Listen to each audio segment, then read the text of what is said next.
So I grew up in a car family. My dad loved cars, always had a couple new cars. My mom always drove a new car, but they never leased. They always bought their vehicles. And they always basically said, you should never lease. It's like you're not owning the car. Then I got in the car business and I was working at a pretty large dealership, and I found out right away that just about everybody was leasing a car. So I'm thinking, do I work with a bunch of idiots or am I missing something? And then when I found out about leasing, then my thought changed to, why doesn't everybody lease? Car leasing sounds complicated, but it's actually pretty easy. When you purchase a vehicle, the payments are pretty straightforward. You have a sale price, you add in interest over time, spread that payment out, and you can figure out your payment.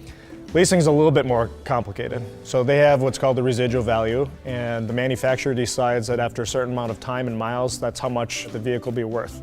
And that's what determines your payment. So you have your sale price, the residual value, the difference between those plus taxes, fees, and the equivalent of interest determines what your monthly payment is.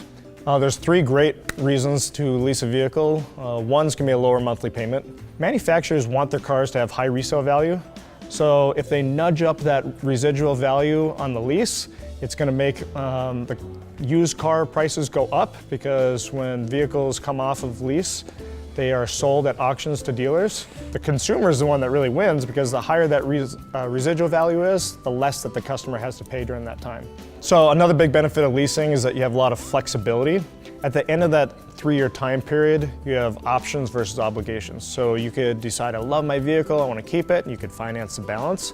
You could say, hey, I want the latest, greatest, and lease another vehicle, or you could go a totally different direction. After that 3 years, you have some options. If you're purchasing a vehicle, you're locked in throughout that time period of the contract, unless you want to trade it in and roll that balance into your next loan. Another big benefit of leasing is that you have lots of options with very few obligations.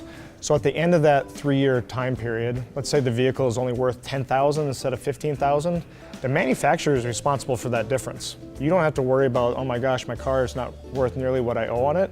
The manufacturer has to take care of that for you. On the flip side, if for some reason, let's say gas goes to $1 a gallon and everybody wants SUVs and the market value is significantly higher, at the end of it, you get to keep that difference. So at the end of the car is worth $18,000 and the residual value is $15,000, you just made $3,000. Leasing is a really good option for most of our customers, but not all of them. That's one of the things at Apple Autos we do differently. We really sit down with you, find out how you're going to use a vehicle, how many miles a year you drive. And in those circumstances where it really doesn't make sense, we'll show you some other options, because we'd hate for you to steer you one way versus another. Now, our sales staff does not get paid anymore, whether you pay cash or finance or lease. So we really want to find out what's the best option for you. Some cases it's going to be a no-brainer. In other cases, we're going to find a different financial option for you.